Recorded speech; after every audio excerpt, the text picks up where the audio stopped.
Hi friends, Ayyanar துணையில் நாளைக்கு என்ன நடக்க போகுதுன்னு பார்க்கலாம். வாங்க வீடியோக்குள்ளே போகலாம். நம்ம சேனல் இன்னும் சப்ஸ்கிரைப் பண்ணாதவங்க சப்ஸ்கிரைப் பண்ணிக்கோங்க. சேரனுக்கு மனசுக்குள்ளே வருத்தம் இருந்தாலும் அவர் அதை வெளிக்காட்டிக்காமல் எப்பவும் போல் வேலைக்கு கிளம்பி போயிடுறாரு.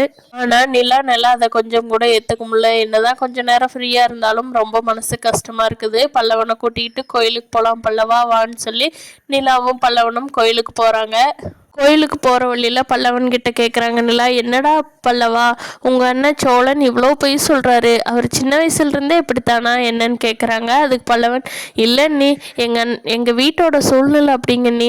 அண்ணன் சோழன் அண்ணன்லாம் ரொம்ப நல்லவன் தான். அவன் வீட்டில் எல்லாரும் ஊரில் இப்படியே பேசி பேசி நம்ம வீட்டை பற்றி அவன் பெருமையாகவே சொல்லி பழகிட்டாங்க நீ. மற்றபடியெல்லாம் அவன் ரொம்ப நல்லவன் தாங்க நீ அப்படின்னு சொல்லி சோழனுக்காக பல்லவன் சப்போர்ட் பண்ணி நிலாகிட்ட பேசிட்டு போகிறான்.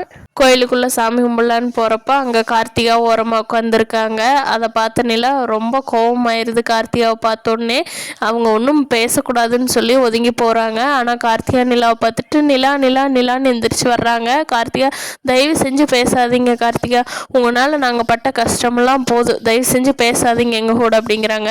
கார்த்திகா அவங்க வீட்டில் நடந்ததையெல்லாம் நிலா கிட்ட சொல்கிறாங்க. அதுக்கு நிலா, இப்போ மட்டும் உங்களால் எப்படி கோயிலுக்கு வர முடிஞ்சது, அன்னைக்கே வர முடியல, உங்கள் சம்மதத்தை கேட்டுட்டு தானே நான் சேரன் அண்ணாவை கல்யாணம் குளத்தில் போய் உட்கார வச்ச கோயிலில்.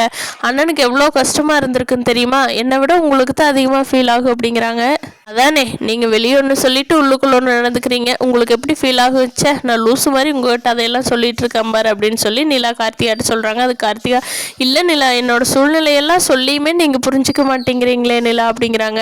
போங்க, இனிமேல் எதுவுமே என்கிட்ட பேச வேண்டாம், போய் உங்கள் வீட்டில் பார்க்குற மாப்பிள்ளையே கல்யாணம் பண்ணிக்கிட்டு சந்தோஷமாக இருங்க அப்படின்னு நிலா கார்த்திகாட்ட சொல்லிடுறாங்க. பல்லவனும் நிலாவும் சாமி கும்பிட்டு வீட்டுக்கு கிளம்பிடுறாங்க. ஆனால் கார்த்திகா ரொம்ப அழுது முகமே வீங்கி போய் வீட்டுக்கு போகிறாங்க. பார்க்கலாம் ஃப்ரெண்ட்ஸ், கார்த்திகா அவங்க வீட்டை எடுத்துக்கிட்டு கல்யாணம் பண்ண சேரன் கூட வருவாங்களா, நிலாவை கொஞ்சம் கொஞ்சமாக மனசு மாதிரி சோழனை லவ் பண்ண ஆரம்பிப்பாங்களான்னு இனி வரும் நாட்களில் பார்க்கலாம் ஃப்ரெண்ட்ஸ். இந்த வீடியோ பிடிச்சிருந்தா லைக் பண்ணிக்கோங்க. தேங்க்யூ.